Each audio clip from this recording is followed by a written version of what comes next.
Meet Boston, home of the Boston Celtics, the New England Patriots, Boston Red Sox, and the Boston Bruins with a combined 38 championships between them. Home of music icons New Edition, Donna Summer, New Kids on the Block, Mark Wahlberg, rapper Benzino, and close friends with Matt Damon and Ben Affleck from right around the corner in Cambridge. Home to some of the world's best colleges and hospitals, and right up the street from giants MIT and Harvard. Boston and world headquarters for several pharmaceutical and biotech companies such as Alexion and Vertex, and financial giants State Street Financial and Fidelity Investments. Home of the famous Newbury Street, also known as Rodeo Drive of the East, Copley Square, and the revitalized Seaport District. Now a majority-minority city made up of several intimate neighborhoods, but they're all connected through an amazing transit system that stretches miles. And these are a few of the intriguing things about Boston that makes it an inviting city to live, work, or visit. Hello, Ethnic Online viewers. My name is Leonard Webb, founder and publisher of Ethnic Online, New England's magazine for ethnic professionals, and a very proud Bostonian. Welcome to 5 Things You Need to Know About New England's Movers and Shakers. Today, I am honored to be sitting down with and introducing some of you to Hilina Ajakaiye, the Executive Vice President of Meet Boston, your official guide to Boston that connects you to the best of the best in Boston. All right, so here I am with Hilina Ajakaiye, right, at Meet Boston, and what an honor, what a privilege, to be in this beautiful building.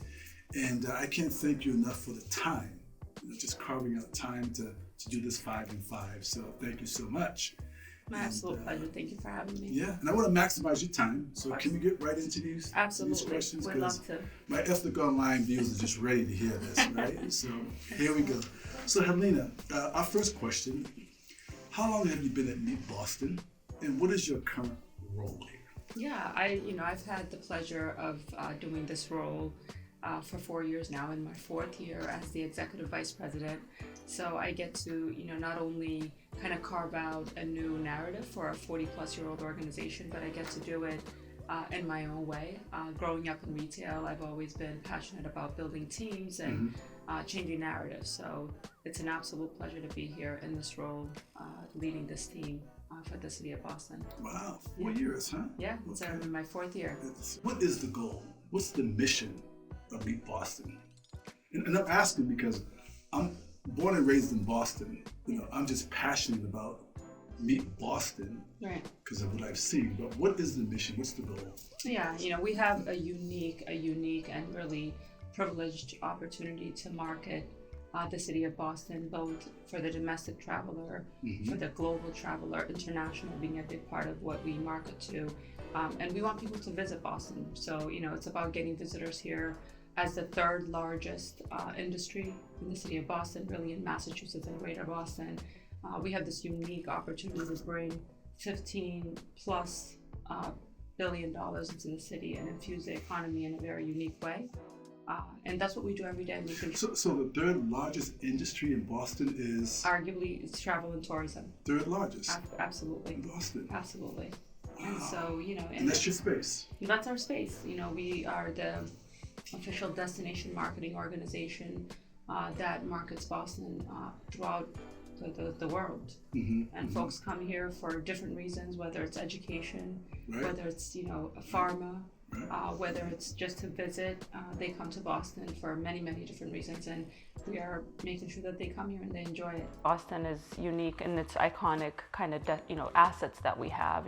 Of course, we have our sports and we have Fenway and all of the beautiful things, but we have 23 different neighborhoods. We're, a majority minority city that speaks over 140 different languages. Can you say that again? Boston is a what? It's a majority minority city. And so when you think about folks that live here that are from all over the world, take myself for example. I came here in 1987 from Addis Ababa, Ethiopia. I did not know a word of English, and there's so many people that come here to go to school, which is why I came here and just stay here. And now you speak English better than I do, and right? I have my days, right? Yeah. And so I think that makes us unique. Whether you go to Roxbury, Dorchester, whether you go to Eastie or you go to Hyde Park, from West Indies to Jamaicans to Ethiopians to Nigerians to, people from Spain and so many different places. And so there's so much to consume, and the tapestry of our beautiful city is just so vast. Yeah.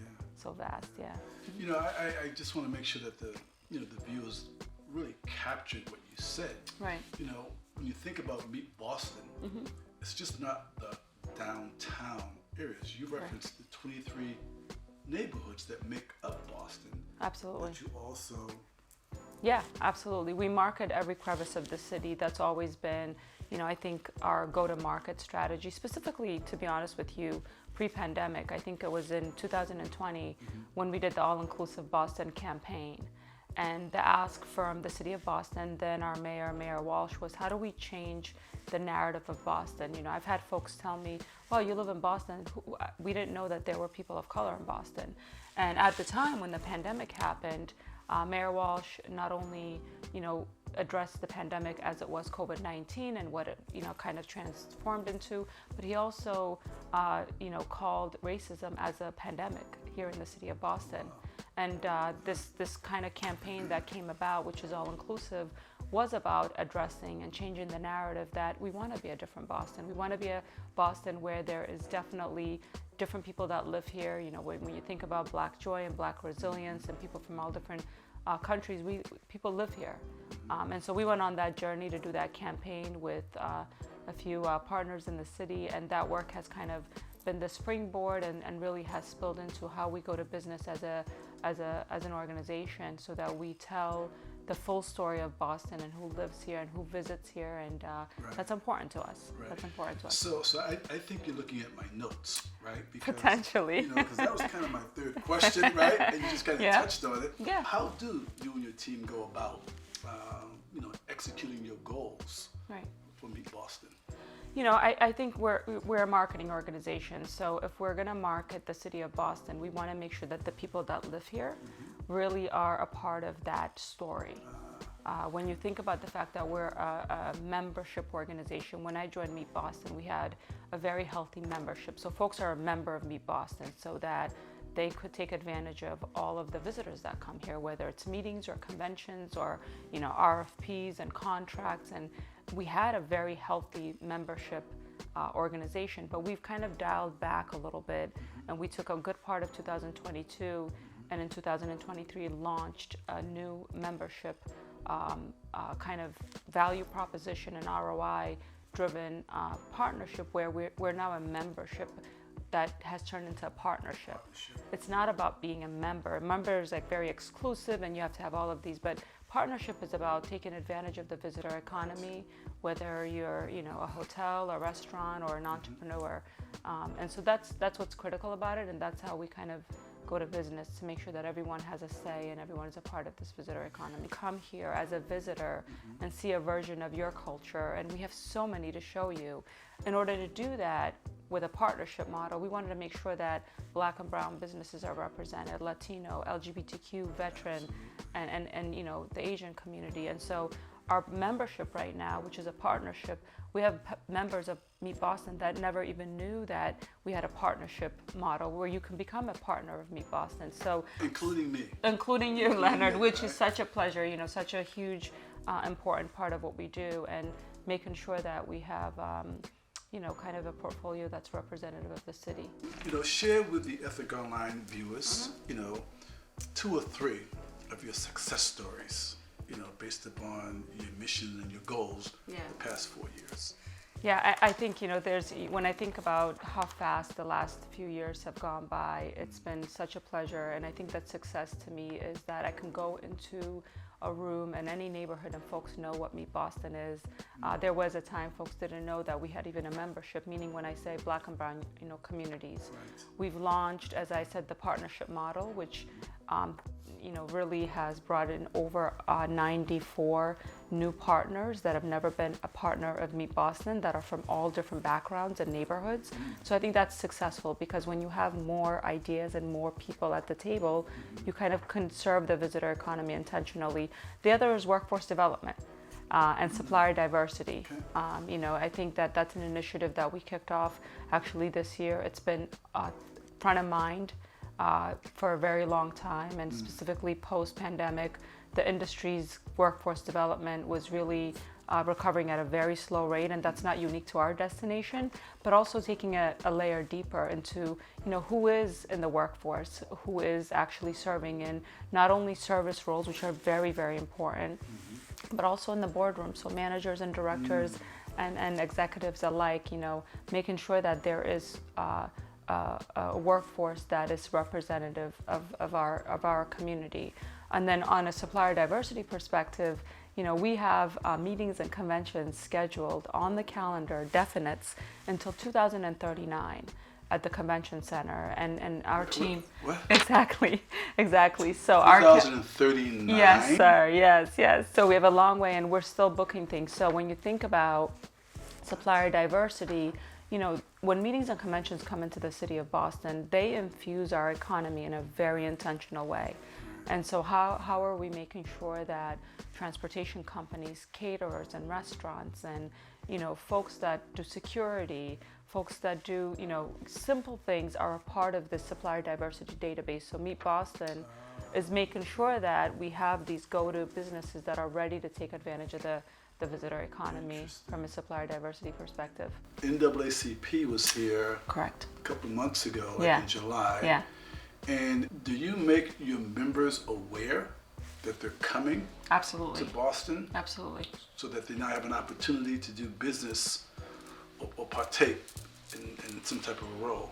Absolutely. I mean, that's one of so many. And so I think what the 114th NAACP convention did for the city of Boston, specifically for the Black and Brown community, obviously we skewed to kind of corral that in a very unique way. It was on the calendar, Leonard, in 2020. So it coming and it got canceled for 2020 for obvious reasons, but to welcome that in 2023, Meet Boston was able to actually award the first transportation contract to a Black person that has ever happened. So it's success, but when you think about it, if we're booked until 2039 and we have meetings and conventions, we want that to be a normal practice. And while we celebrate that, and we had a very, very high level of participation from communities of color, we want to make that a regular thing. Absolutely. So yeah, that's the goal. That's powerful. That's the goal. What can Bostonians and visitors, what can they expect from Meet Boston 5 years down the road? Well, I think, expectations are beautiful as you reset them, recalibrate every day.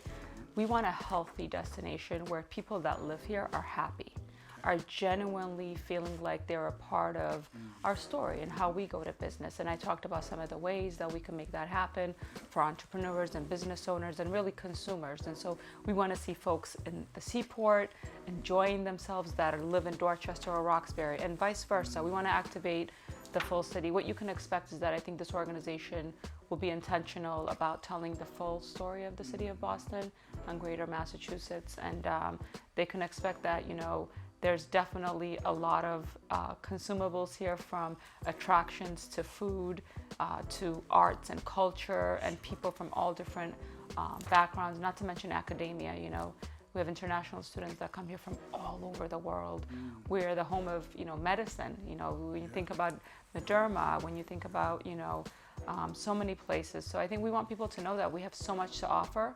And we're going to turn every stone so that you get to see a version of what you're looking for in the city of Boston. But it starts with our residents.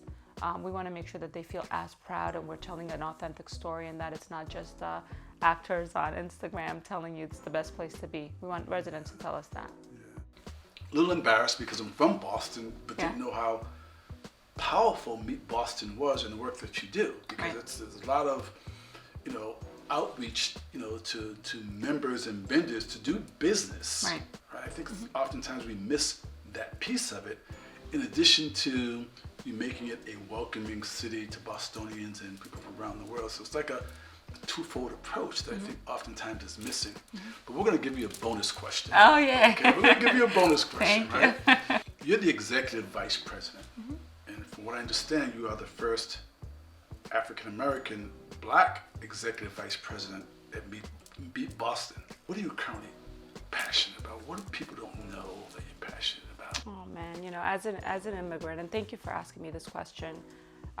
As an immigrant, I always tell my team, and I always say I live my role outside of the office. I think that when you get to this level professionally, I think competency and qualifications are assumed. The day-to-day is easy, right? The work is, but what's unique is being accessible, being out in the community. I lean on my community in a very deep way. When I think about my father came here in the 70s and drove cabs and worked overnight at hotels to put 3 daughters through school.